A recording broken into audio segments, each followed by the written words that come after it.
At Vermont Daily Chronicle, we support your First Amendment right. We also support your Second Amendment rights.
Well, that was us yesterday. Paul, that was a blast. That was a blast. Man, literally. This Guy Page, Vermont Daily Chronicle. We're at Friday at 4, shooting from the 802 Scoop Studios in Barrie. Paul Bean, social media director, he put that video together. Good job, Paul. With a little bit of an assist from our volunteer videographer, Ms. Garrity. Yeah. Yes. Yeah, and first-time shooter too. Yeah, there she is. I got a picture of her up there with an AR-15. Never shot a gun before, so she first gun she shot actually I believe was the MP5. Yes. But then she shot the AR-15. So she told me she had more than a blast yesterday. She thought it was the coolest thing that we got to go and do that, and I think we both did too, Guy, didn't we? Absolutely. What was your favorite? By far, I'm torn. I shot the MP5 fully automatic and the AR-15. I think the AR-15 is just so iconic, you know. And really, I mean, the point of us even going up there was to bring awareness to gun rights issues, right? And specifically the AR-15, right? I mean, the AR-15, I guess that was, I can't say, I don't think that was the first time I actually had shot one. I think I shot one a few years back, but it is an iconic weapon. Tons of people I know own ARs, and it does not stand for automatic rifle or assault rifle. Does it? Nope, it stands for Armalite rifle. That's right.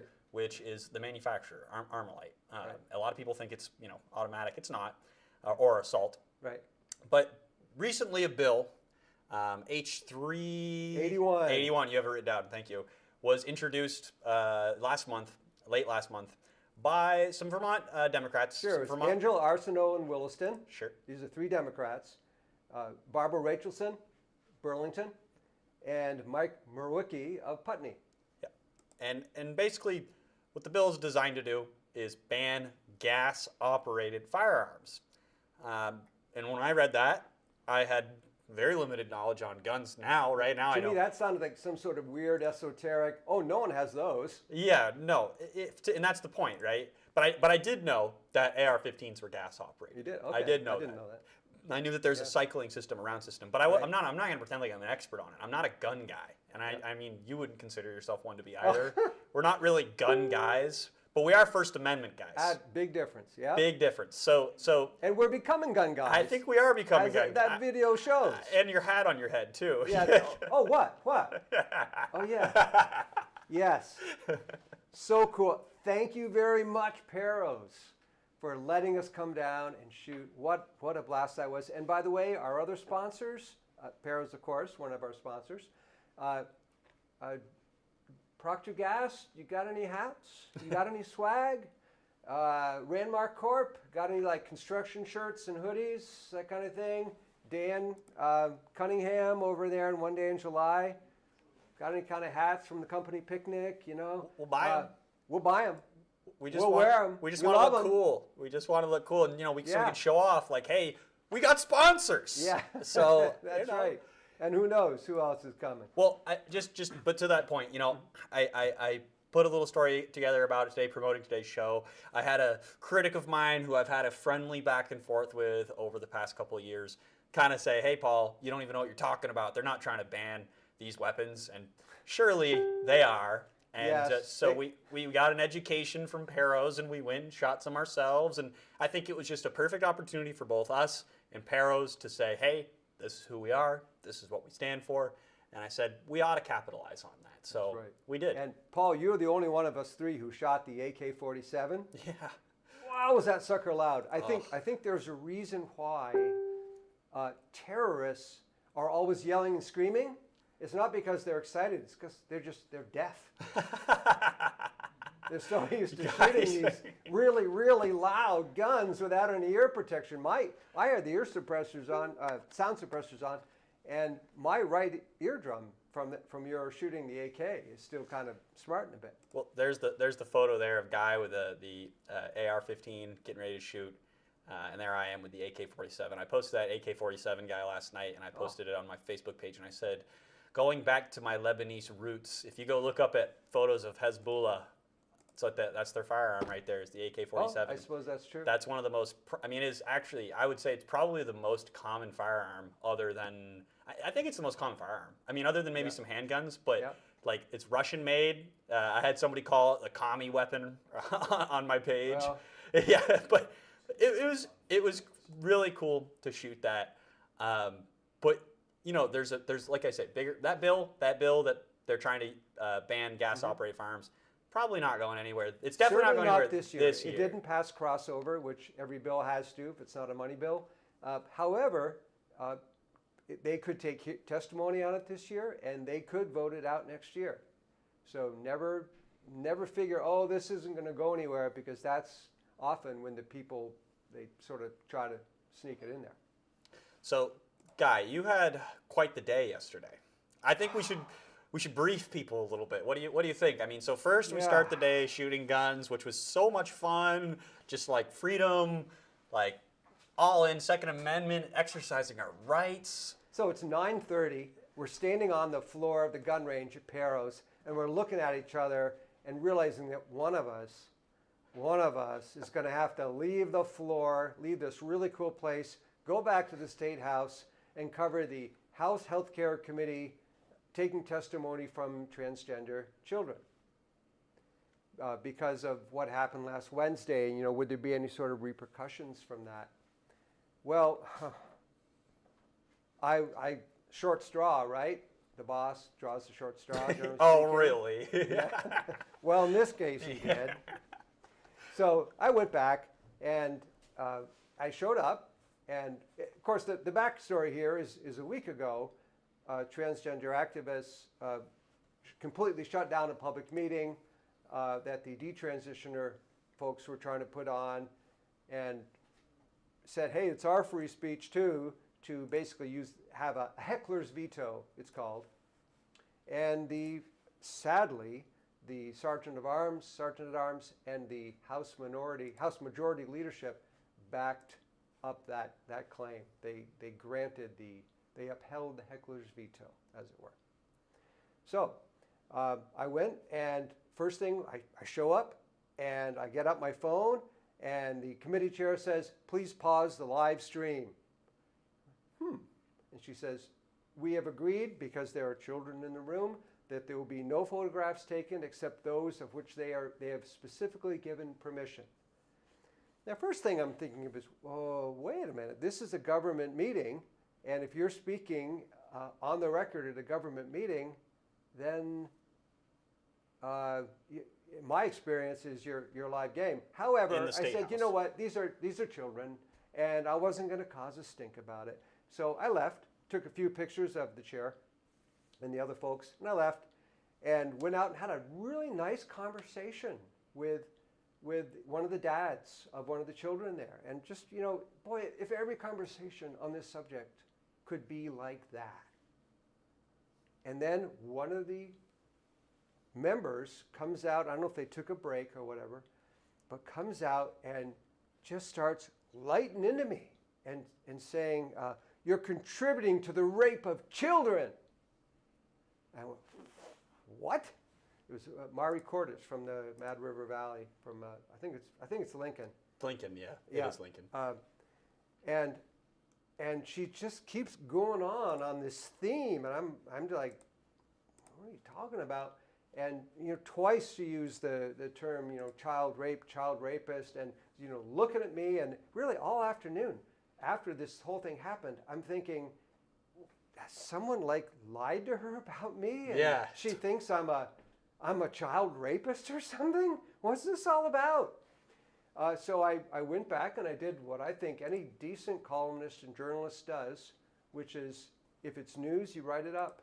And I sat down and I tried to write it in a fairly dispassionate way and wrote it up. And that's the story that you see on Vermont Daily Chronicle yesterday. Now, the interesting follow-up to that, Paul, is that Mari Cordes, because the Chronicle has comments, right? Yeah. She registered a comment. And she said, I think rather grumpily and defensively, said, I didn't call you a child rapist, although I think she did. And anyway, it was because there was all this media coverage that you started that went on Fox News and everywhere else, and some children were threatened with rape as a result of this media coverage. I have it pulled up right here. If you want, I can read some of what she said. Yeah. As a comparison, I just would. The only reason I want to, guy, is because what they're kind of accusing you of, right? Like, you can't go into a crowded space and yell fire. Yeah. Right? Hello? Well, can you go into the public state house and in the hallways of the state house and yell all child these rape people around and yell child rapist? It's very weird. I mean, you can, I suppose. but does it mean you should? Yeah. Just to give an example, what I said, your deliberate misrepresentation of both transgender events, misrepresentations carried forward by Paul Dame, other Republicans, and now Fox News, contributed to death threats and large threats and threats of rape to a child, to a legislator, and their family. They are all traumatized and terrified, just as you don't have the right to yell fire in a crowded theater. It is unethical and immoral for you to deliberately use your position of power in a manner that leads to direct harm. I did not call you a child rapist. I asked you to retract this immediately. She also says she had nothing to do with Renee McGinnis's event.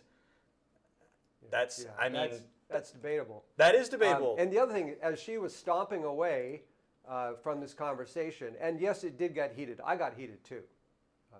But she's saying very, very loudly, "You're despicable. You're despicable." So, yeah, this was aimed at me. Yeah. This was aimed right at me, out loud, in public. And I did not like that very much. And I more to the point, So how are you going to react to this? Now, there's fight or flight. I did a little bit of verbal fighting back. Which is all right. Well, to a degree. It's hard not to. To a degree.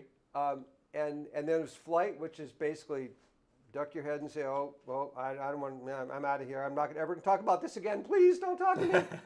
You can do that. Or you can engage. And you can never surrender, to use a certain expression of someone who was actually shot at, who said, never surrender. And I think that's right. And something that I haven't written about yet, Paul, but I really want to talk about. It felt so good. So I wrote that story up. I'm leaving to head off to a haircut at Chuck Kelty's down the road. Hey, Chuck, at 20 after 12. This is, right after this thing happened, after I wrote it up. And who is at the bottom of the stairs but Senator Peter Welch is there. Huh. And I try to get a picture of him. And anyway, I need to check into the men's room there. And I'm standing there. I've assumed the position at the urinal. And who comes in but Senator Welch? And he assumes the position at the urinal right next to me. And I said, Senator, I don't really know if this is fair or not, but can I ask you some questions? And he said, sure, go ahead. And I said, what do you think about this in public when people are shouting down folks that don't agree with and are not letting them speak? He said, I hate that. I hate that. He said, disagree all you want, but let people speak. So we had a really good conversation about all this. And I also asked him, what do you think about, what's happening with the Trump administration? And he said, good politician. He says, what do you think about it? And I said, well, I think there's a lot of disrupting that needs to happen right now, and that he's a disruptor. And he says, yeah, we need disruption, not destruction. Which I thought was at least a rather clever turn of phrase. I'm not sure that destruction is what's happening, but he was making the distinction that he thinks that some of the mass firings are essentially destructive acts. And at the very end of it, he turns to me and says, we really need to hear other people's points of view. We need to know how other people see things. And I just want you to know, for that, I really appreciate what you're doing. And, after what I just gone through, it felt so good for, the little dogs have been yapping and nipping at my heels, okay? Yeah. But the big dog, and really the Vermont Democratic Party's biggest dog, is saying, don't agree with you, of course, but agree with civil engagement, agree with the exchange of ideas. And there is the connection, Paul, between the First Amendment and the Second Amendment. Yeah, so that's, as you folks know, you've tuned into the show. The title of it is Update on Freedom of Speech, First and Second Amendment in Vermont.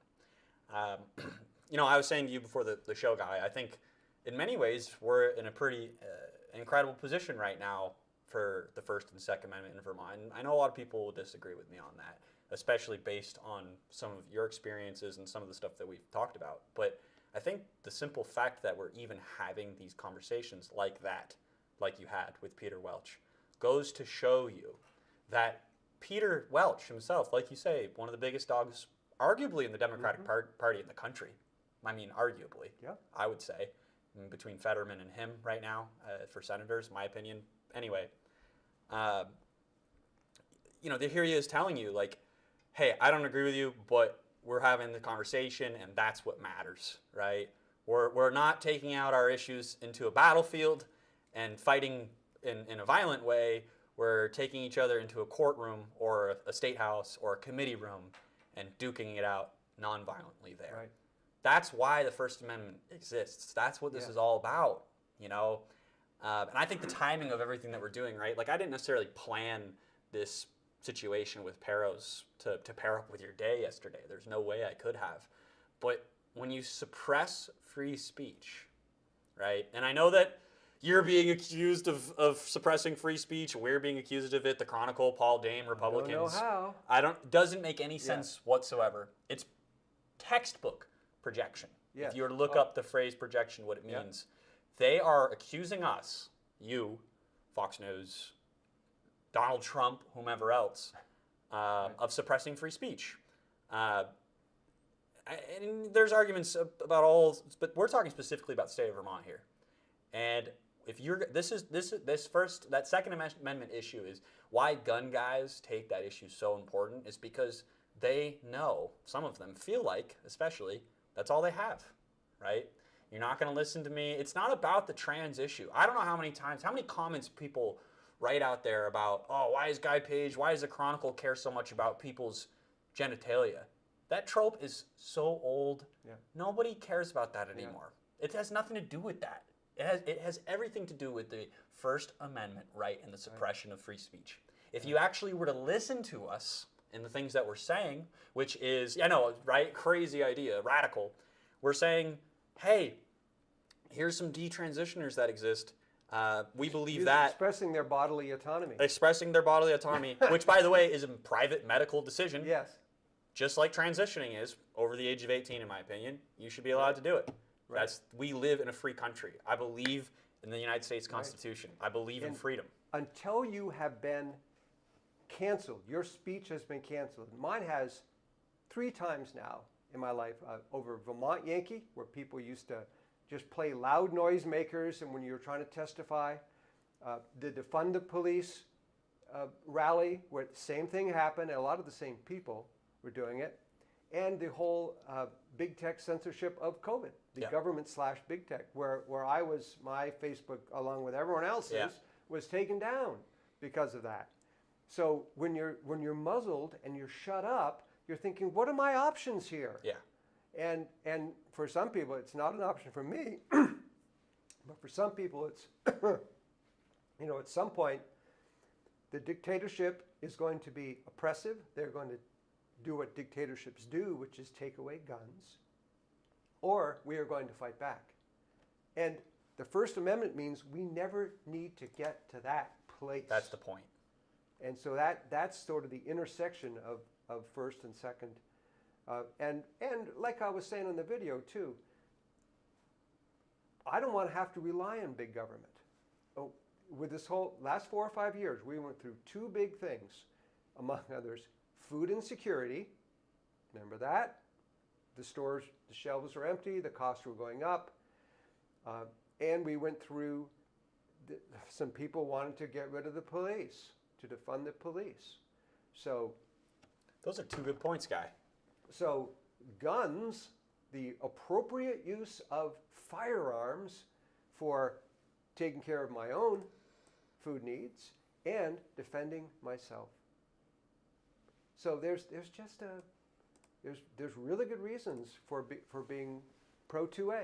I just will add to that. Like, people, that's exactly it. People think that, oh, why are you ever going to need a AR-15? Why are you going to? It's like, we've seen our structure and systems John Rogers would say they're a great hunting rifle. Yeah, some people would say that. That's a good point. I mean, I personally, I don't know if I would use it for that, but I mean, we've seen our systems fall apart before. I've seen big things happen in just my life in the last 4 years.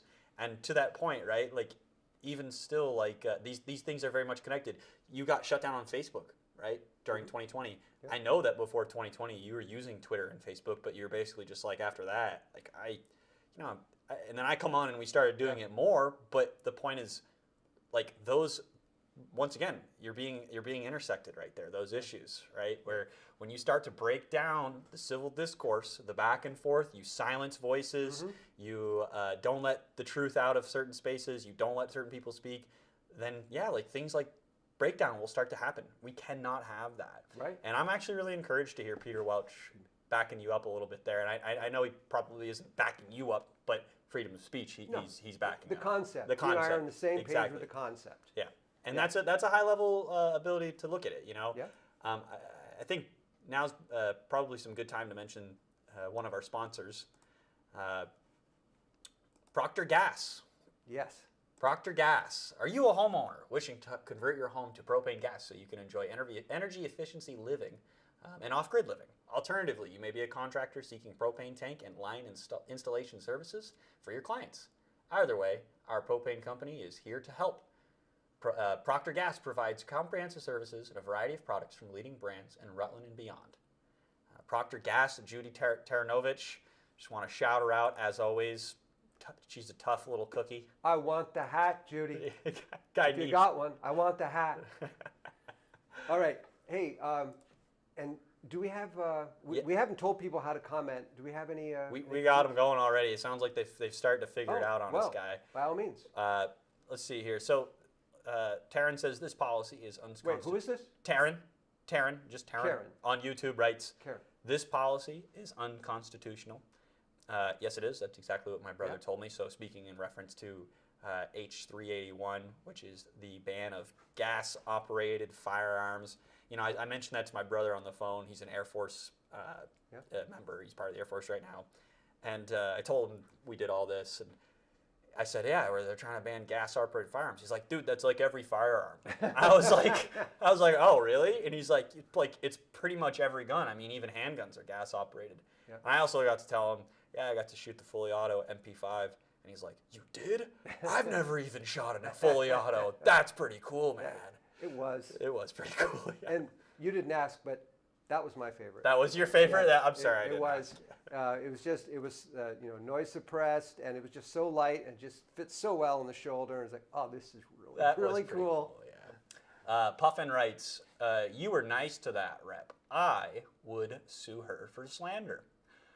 I mean, we've seen a handful of comments like this come our way. More than a handful, yeah. I mean, my brother saying some of them a lot less polite than yours, Puffin. Let me tell you. My brother said the same exact thing, same conversation before I was preparing for the show. I said, he goes, guy should sue her. You know, she can't say that. Blah blah. I said, I don't know what a guy's thinking because I'm thinking the same thing. My guess, this is the business we're in. We're not going to do that, right? I mean, you could speak to that guy yourself, but I just think it's like, if we start going down that route, then we're asking for trouble.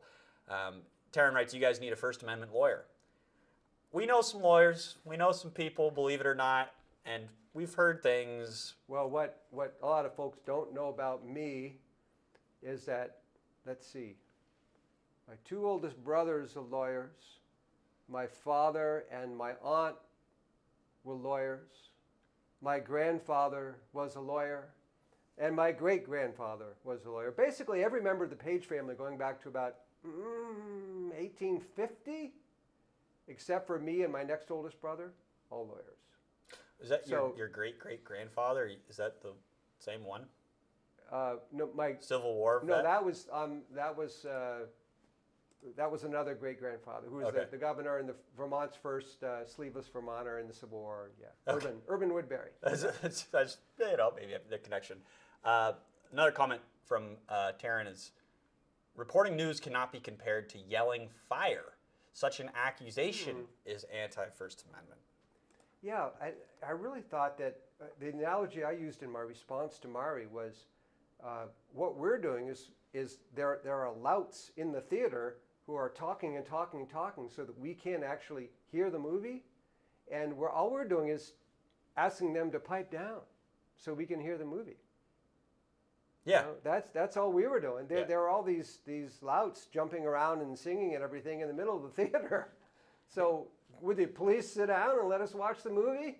Yeah. That's all we were doing. Here's a comment from Chris Bradley. Chris Bradley writes, Rodney King riots in California. There were stores that the mob left alone. There were shopkeepers who were on the roof with SKS semi-auto rifles. Not a shot fired. See, that's the thing. Yeah.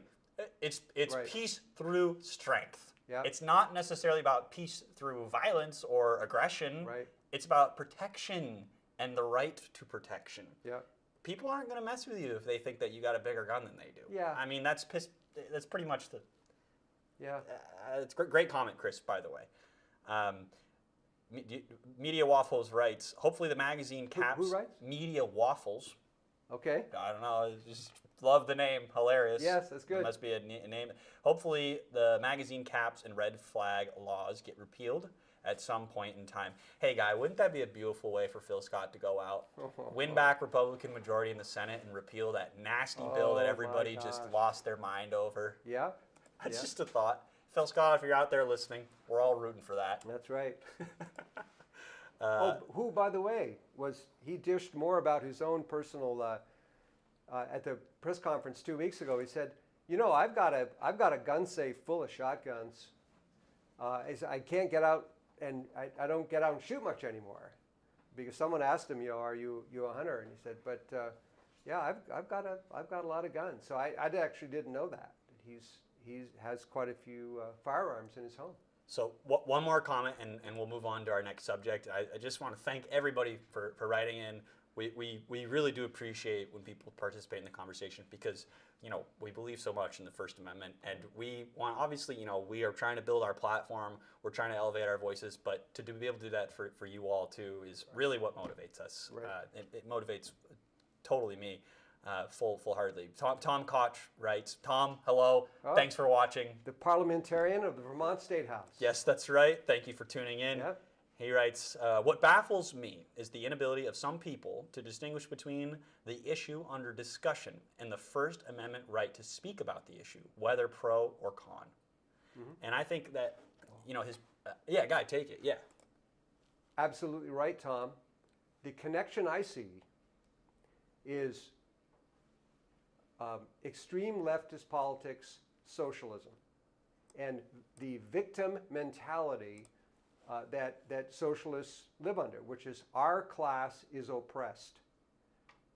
And whether it's the folks protesting Vermont Yankee, if they're sort of left to center people, or the defund the police people who think that either for racial or economic reasons the police are oppressing them, or if it's the trans people who think that they are, in imminent danger of being, raped or whatever, they have this, we are oppressed, therefore we are entitled to do this. This is our way of protecting ourselves and fighting back.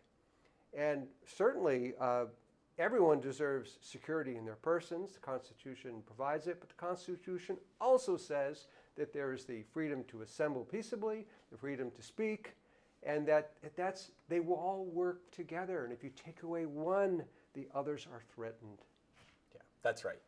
And I love that we've been given this opportunity, by the way, Guy, to take these constitutional issues and really work with them in this new age, in this world of social media, world of craziness online. And you're doing a great job with that. Well, I appreciate it, and I think that, you are as well. And I just to say, Guy, I'm so thankful to work with you and doing the work that we're doing, going through the issues that we're going through. Back at you. Yeah, I appreciate it because I know just how lucky we are to be able to work on something that we both care about. And obviously the people of Vermont do too, or at least the people that are our readers. So thank you to everyone for... Before we wrap this one up, there's one more thing I want to say, that last week after the unpleasantness of the whole, the detransitioning thing, I was in the cafeteria line with one of the Democrat reps who I've known since I published a Burlington community newspaper in the late 80s and early 90s.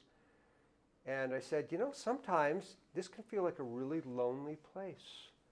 And she said to me, she said, Guy, everyone who walks into that building feels that way. And that every day you walk in there, you need to decide who you are and what you're going to stand for. And this was from a kind of a liberal Democrat who I'm sure was much more on the side of the policy side of the transgender folks, but she got it. That you got to stand up for what you know is right in a way that works in this building. Well, so anyway, I appreciated that, both Peter Welch and it was Carol Odie from Burlington, who I felt like they get it. Yeah, I think it's really encouraging that we're seeing this from people on so-called the other side. Right. I think people get it. I think they understand that freedom of speech isn't limited to just what you want to hear. Right. It's actually most especially what you don't want to hear. Right. And that's what you need to hear the most. You know, I've said Or this at least before. to allow it to be spoken. Or at least allowed to be spoken. And it, you know, I've said this before, you know, the truth hurts, and there's a reason why truth and hurt are spelled in the same letters. And you want to be able to hear that. And it might hurt, but you need to be able to. And I'm going to read one more comment. I think that we should just stay within this frame for a second, because there's more to add on the First Amendment. But Maureen Heck writes, Defamation 101, my first thought one, was that her unhinged conduct is to get Vermont Daily Chronicle banned from the State House. I mean, Good luck. that's not gonna. It'd be very hard to make that happen. It would be very difficult. But staying on that thread of free speech. But thank you, Maureen. Yeah, and yes, yeah. were there ulterior motives? Was it a calculated act? I don't know. You know, this is Mari Cordes is kind of a mama bear. You know, she's a nurse. She does care about children. Obviously, she and I have very different perspectives. So I don't know. Was it just a genuine, or was it a calculated? Boy, we're going to get some kind of nasty reaction. And maybe on Tuesday when I go in, I was. You got the pictures of me and Colette there? Oh yeah. Today I did not go into the State House, but it was because it was my wife's birthday. And we were just climbing the walls, and we climbed the walls at Petra Cliff. Is there a shot up there? There's the picture. There's a shot on the right, obviously, of you and Colette up on the. Happy birthday, Colette. Yeah. Out there, anybody just, you know, this guy's wife. Guy, what's this photo of you with the Cybertruck all about? Oh yeah, well, after Petra Cliffs, we went out to our favorite restaurant, one of our favorite restaurants in the Burlington area, which is the Windjammer. Yep. Even though they don't have that great salad bar they used to. But anyway, we're pulling in the parking lot. It says, Colette says, Guy, there's one of those Tesla trucks. And I'm saying, oh, I can't park next to that. It might blow up. No, I didn't say that. Guy. No, but I did park next to it, and I decided that Tesla has always been a virtue signaling vehicle. That's it right. used to be You're for so the right. left, Yeah. and now it's for the people who support Doge and Elon Musk. It's so weird. It is so weird. So I figured there's a picture, and my cousin-in-law who lives down in Florida is a real TDS guy, and he probably doesn't even know what that means, but he's a TDS guy, and he said, Kai, I can't believe that you're standing next to that god-awful vehicle by that guy who's broken every commandment of the 10 Commandments. And so he was immediately going to the political, to the virtue signaling. The religious even. Yeah, well, and you know, he and I are, he is a professing Christian, as am I, and it is a fair question for them to raise, which is some of the folks who we are supporting, who I personally support. I mean, I look at what I know of Elon Musk's family life and his numbers of children and everything. I go, not exactly a biblical model unless you're talking about one of the patriarchs with 10 wives or something. So there is that. You know, you've got to, but the point is, people of faith who want to see what they consider to be good American constitutional things happen, we don't always necessarily look at the individual faith of the person. We look at what is it that they're trying to do. Are they going in the right direction for the country? And the same, I think, could probably be said about our president. Yeah. And speaking of Elon Musk, you know, this man does the impossible, right? He's done so many impossible things. Well, he's now done the politically impossible. He's gone to Mars, politically speaking. That's a good point. Because he has made it so Donald Trump is no longer the most hated man in America. Elon Musk is. You know? That's a really good point, actually. So once more, Elon Musk amazes and overcomes, you know? Guy, it's so funny. I over the last couple of years, I've been called a conspiracy theorist. I don't know if you ever have been. Maybe rarely, but I have been, right? But then I'm not as out there as you are, Paul. Well, I know that. I know. Social media-wise, though, right? Like, I've been called it before. Sure. And it's hilarious right now going on and reading what I'm starting to call left-wing conspiracy theories. Oh, yeah. Where they go on and they, like, come up with this stuff about, like, Elon Musk and how Trump is working for some evil organization, and Elon Musk he's an employee of Elon and all this. And I'm like, hey, I don't know, maybe I should look into it some more. But Donald Trump's going to work for anyone? Yeah, that's what I don't really. I'm like, what? I don't know.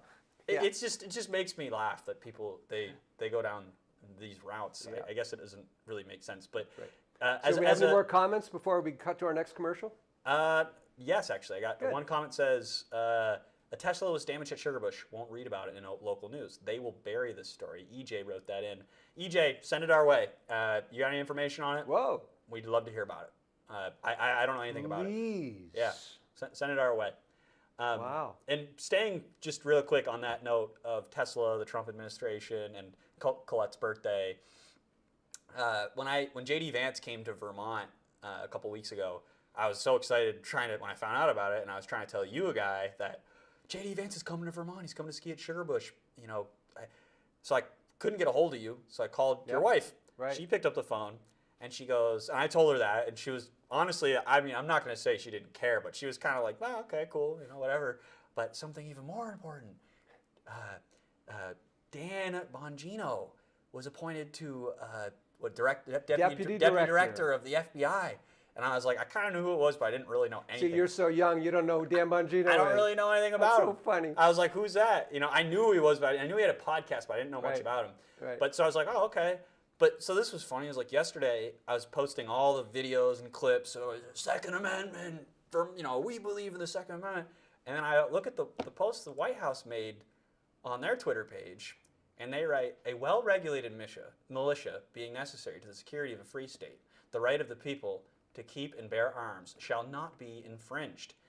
And then quote tweeted, of course, over photos of Dan Bongino at ATF yesterday. And I'm not insinuating that there's necessarily a connection other than the fact that, hey man, we're all kind of tuned into the same frequency yesterday, I guess, right? We were all kind of, it is true. Like you have Teslas being vandalized. You have people disrupting, yelling in your face. Ruining meetings. All these different things, and it's like I think people are starting to realize once again where these constitutional amendments came from, why they exist in the first place. That's right. So I just wanted to say that. Do you have anything to add to that, Guy? Just the freedom's worth fighting for. I know that sounds so, like empty or whatever, but it is. And even if fighting is just going back to the state house or where you work or talking to someone and calmly speaking truth and standing your ground where you need to, that's fighting for freedom. It's not a gun, because we're not at the gun thing, and God willing, we never will be. Yeah. But we're at the point where the marketplace of ideas is where the quote unquote warfare happens, and let's be in it. Yes, and with that, let's go to an ad. Today's episode is brought to you by Ranmark Corporation. Ranmark Corporation has been serving central Vermont and surrounding areas with excavation, construction, and real estate services since 1979. They're a local, family-owned business committed to the values of Vermont. Contact Ranmark for all of your contracting and real estate needs. I'll just add to that, Guy, again. We said Judy, we'd like a hat. Maybe we can go fill up some tanks for them. I don't know. Maybe it's an idea. Like, would love to dig a hole for Ranmark. Yes. What do you think of that, Those Guy? Excavators look way cool. They look pretty cool. I'd love to try that out. We can make a pretty cool video. Paul, maybe you can sit in his lap and you can do Oh, really? Oh, is that no controls, Dad? All right. EJ gave us a response, by the way. He writes, in the parking lot a week or two ago, I overheard just at the gym. I would call Sugarbush for more info. Give them a ring. They're probably not going to give me any information, but I'll try. What police cover Sugarbush? Is that the Washington County Sheriff? Do they have their own cops? No, they don't have their own police station. It would be Washington County Sheriff. Tim, would you look please on the Washington County Sheriff's website and see if there's a press release about a burned Tesla? Oh, that's right. Oh, okay. We'll look that up. We'll figure that out, and we'll get back to you on that. Yeah, that'd be cool. But so all this other stuff aside, staying on the topics of freedom, right? Freedom to heat your home. Yeah. Right? Freedom to heat your home. That's right. Freedom of speech, right? That's obviously important. Right to bear arms backs it up. But one of the things that we obviously care so much about here at Vermont Daily Chronicles, so many of our supporters, are these small gas businesses throughout the state. These small businesses that heat your home. And of course, right, this last week, Why do we care about them?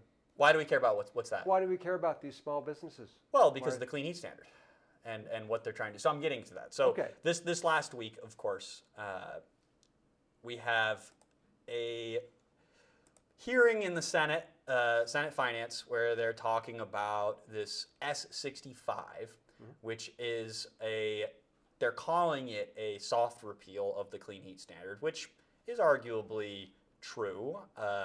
There's some bits of this S65 that actually does repeal the clean heat standard and make this fuel registry thing that so many of these companies are having issue with and they don't want, delay it for another 2 years. That's what this S65 is going to do ultimately. But there's some other kind of problems with this bill. And so here's the photo here. I have Ann Watson. She's actually not presiding over the meeting in this photo. She's giving testimony to Senate Finance. She is the chair of Natural Resources, but so there's a lot of many of the same players here in that photo. There's Scott Beck, who is also on Natural Resources, and Senator Hardy.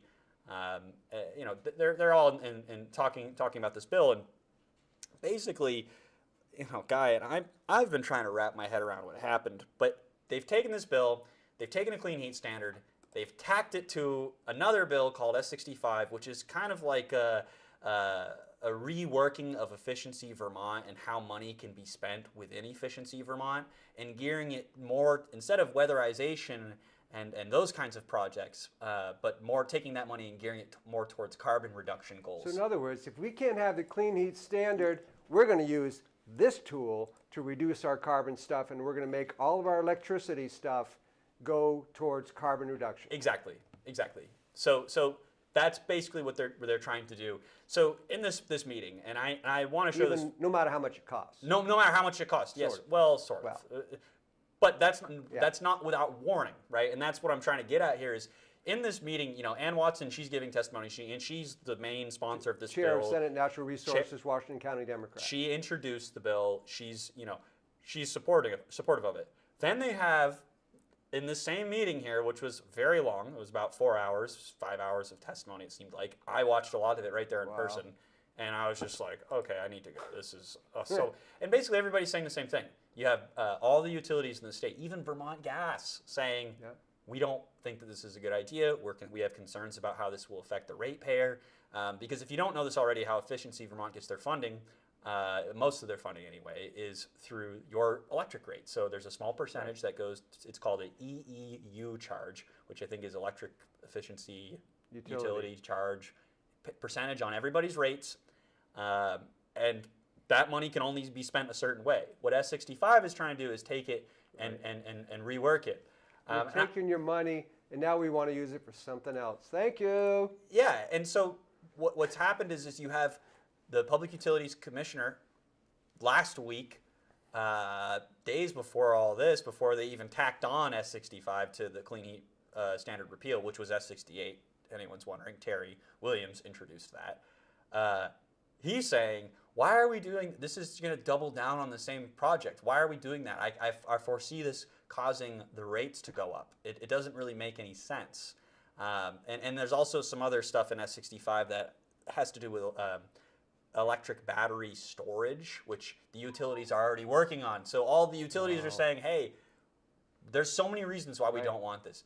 So after I don't know, maybe 5-6 people come on, you have all these different energy cooperatives around come on and talk about it.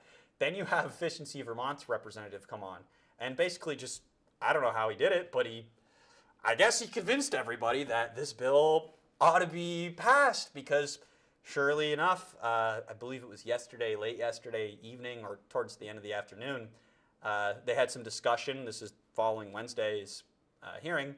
They had discussion, and the bill was voted out of committee, even though everybody and their brother said don't do it. So the Senate's going to be voting on this next week sometime. The Senate will be voting on it next week sometime. So Allison Despothy writes a kind of a scathing report or commentary opinion piece on Ann Watson, and I think Allison did hit some pretty hard points that I think needed to be hit. Calling this a soft repeal is pretty disingenuous. What you've done is you've taken the bill, you've reworked it into, it's not necessarily the clean heat standard, and it's definitely a step in the right direction because they're getting rid of the fuel dealers registry for 2 years at least, for 2 years. So, Yeah. hey, we'll push that problem or kick it down the road, right? But you've taken it, you've reworked it into the clean heat standard. I mean, it's not the clean heat standard, which I guess what I'm trying to say is Vermont Democratic lawmakers for a very long time have been trying to push this through. They've been trying to make this happen, and it's not working. And now they've reached a point where there's a repeal. People are serious about a repeal. Voters are serious about a repeal. People are actually paying attention to this issue. They know what it is, right? Yeah. And I think that they're feeling like, man, like we got to figure out a way to meet our carbon reduction goals. If we don't figure this out, because that's what this all comes down to, Yeah. is the Global Warming Solutions Act. Right. What's the solution then? Repeal it. Repeal. Repeal the Global Warming Solutions Oh, Act. so Then get rid of the carbon mandate. get rid of the carbon mandates. Then we can finally stop Oh. talking about this, right? Oh, about that. So I don't know. Maybe there's some Yeah. room in the future for that. But we'll have to see what happens. I think there's going to be some pretty interesting developments next week. Or this bill could just be referred to another committee, and they could just keep doing that and Right. kick the can down the road until next year. But I just, what? It just drives me crazy, guy. Because you wish that lawmakers were just cut and dry and things just made sense. But here I am sitting here. I'm literally sitting in a room. You have all the energy experts saying, don't do this, don't do this, don't do this. Yeah. And you have all these people vote yes on this bill. Why did these people vote it out of committee? There must be something else going What's on. your answer to that question? I don't know. Okay, I I'm don't going know. to suggest something. Sure. They are committed to meeting to carbon reduction. Whether because they are true believers in this idea that climate change is the greatest threat that mankind is facing, and they're the only ones who realize that, or because they have made arrangements and agreements with the renewable power industry, and to encourage the development of this industry, and this is the reason why. This is the explanation for this. So they are committed to one or both of those two things, the why and the how. They're committed to one or both of those. So in that sense, they're saying, we understand what you're saying, but we need to do this stuff. So they're approaching it. And it reminds me of, you'll get used to this, Paul. Yeah, Unfortunately, you'll get used to I this. hope you're wrong, where but I you're think- sitting at these committee meetings, and the biggest and best experts in the state of Vermont come in and say, don't pass this bill. And the legislators go, thank you very much for your testimony. It was very helpful. Vote 5-0 to approve this bill. And it could be about, I don't know, marijuana. It can be about public safety. It can be about all kinds of things, medical issues. And they just have this, we're going to do this. And the experts, meh. If they agree with us, great. If they don't, eh. It's very It's bizarre. frustrating. Yeah. Yeah, like I just wish things that were cut and dry. Like, look, if they're trying to work on a deal for something that works for both sides, that's encouraging. But like, can we hear about it? Like, what's going on here? Why is this bill being passed? That's where I'm at. I mean, it's not passed. It's not enacted into law. It's like it's just advanced, I guess I should say. I just think it's interesting. And it's going to be vetoed anyway. Well, and that's at the end. If it's not liked anyway, it will be definitely be You vetoed. talk about veto bait, this bill. And the governor has the backing of the House and the Senate, who are going to be more than happy to veto this.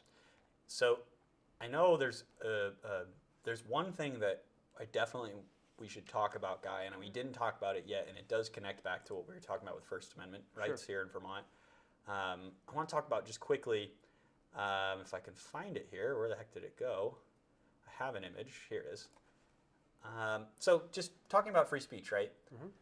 We've been talking a little bit about it today. What does it mean? What does it not mean? And I made this post last week, and I talked about it on the show, and it was basically saying, like, freedom of speech, your right to protest, sure, go ahead.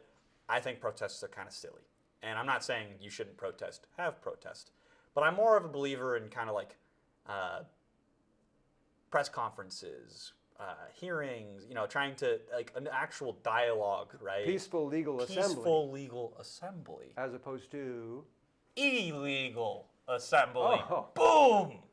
Kate Logan, arrested down in Now, D.C. who's Kate Logan? Kate Logan is right here. Representative Kate Logan, arrested down in Washington, D.C. Where's she from? She's from Burlington. Okay, sorry. No, you're fine.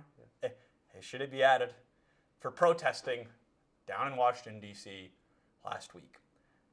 And this protest she was at actually caused her to miss a vote on the Raise the Age bill. Right. And one thing that Paul Dane pointed out is that she actually broke the rules by not asking if this is a potential, or maybe it's a potential violation, by not asking leave from the speaker, which is a violation of House Rule 10. That's, I don't, whatever. That doesn't really mean much to me, to be honest. But point is, this is what Paul Dane wrote, and I think it is a really important message.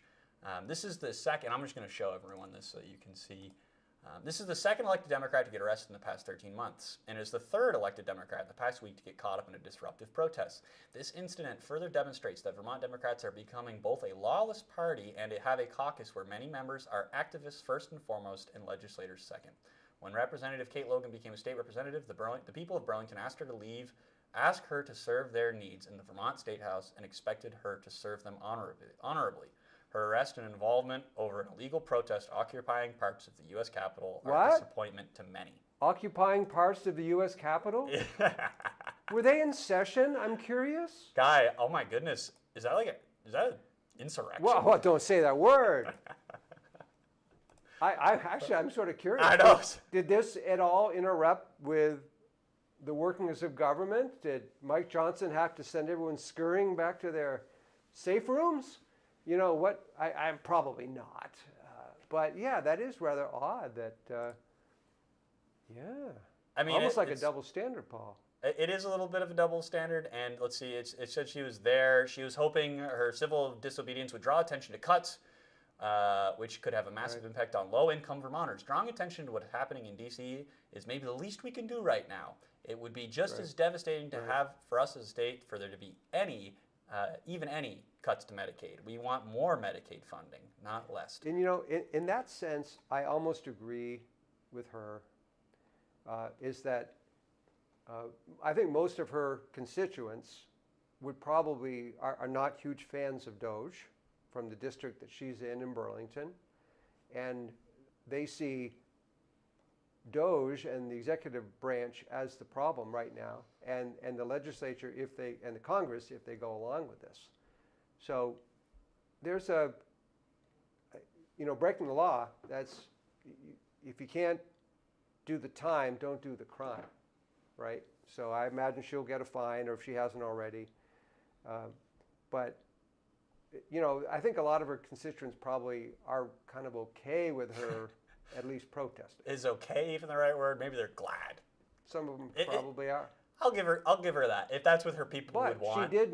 She missed that vote. Yeah. And that was I don't know how close it was. That vote was a big deal. This raised the age thing, where the more liberal Democrats were saying, we want people almost to the age of 22 to be treated in juvenile court. And 22, when the cartels right now are sending 16-year-olds up as triggermen, and that makes no sense at all. But they can vote. They can can change their gender. They can not allowed to buy a gun, though. You're not allowed to buy a gun if you're not, which is very interesting. Legally, anyway. Yeah. Well, yeah.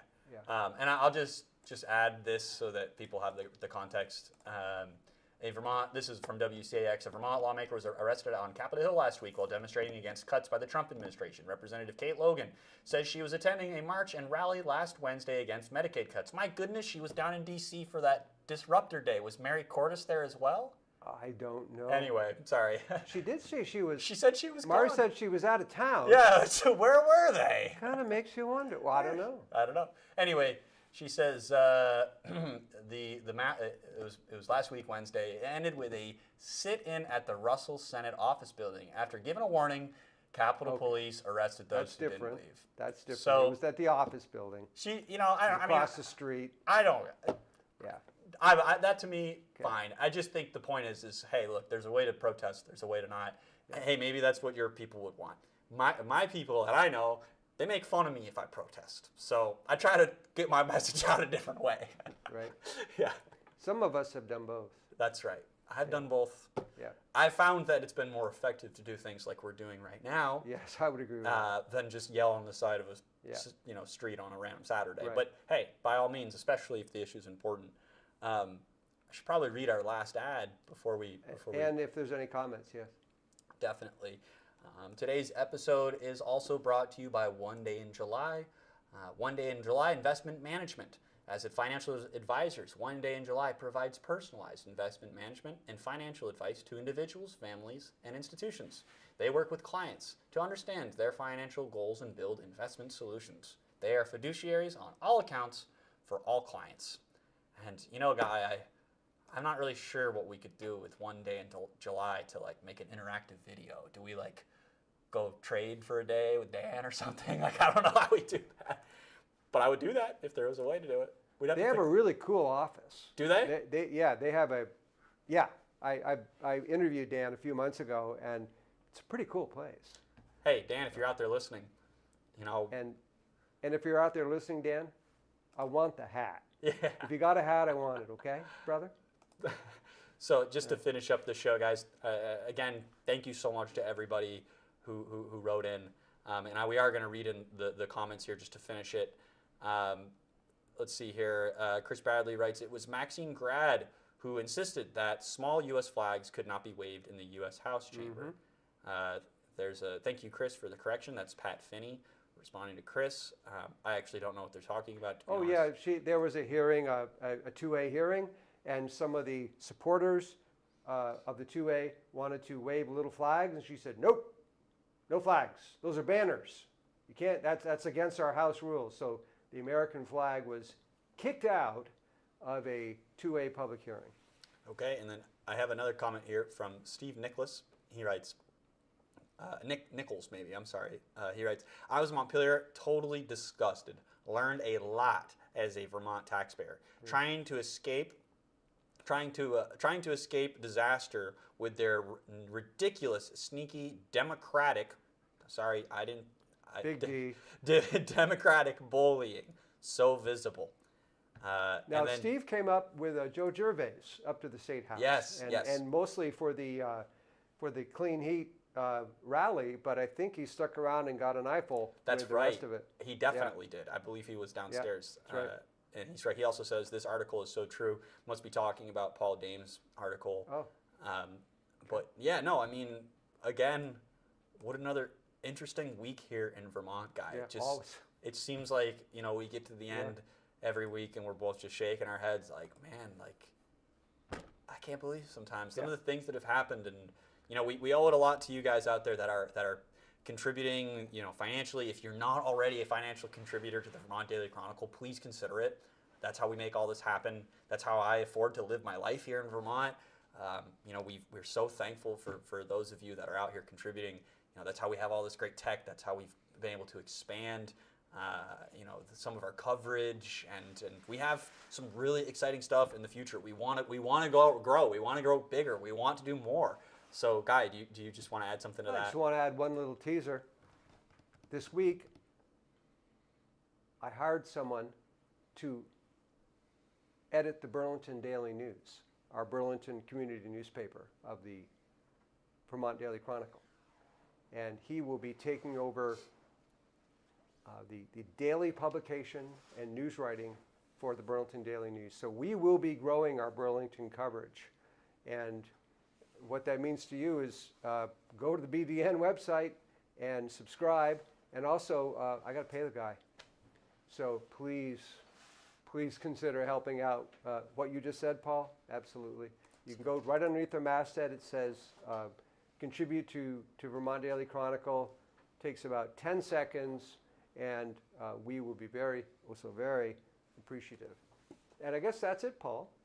Anything else we need to say besides have a great weekend? No, I think we're all set. All right. Have a great weekend, everyone.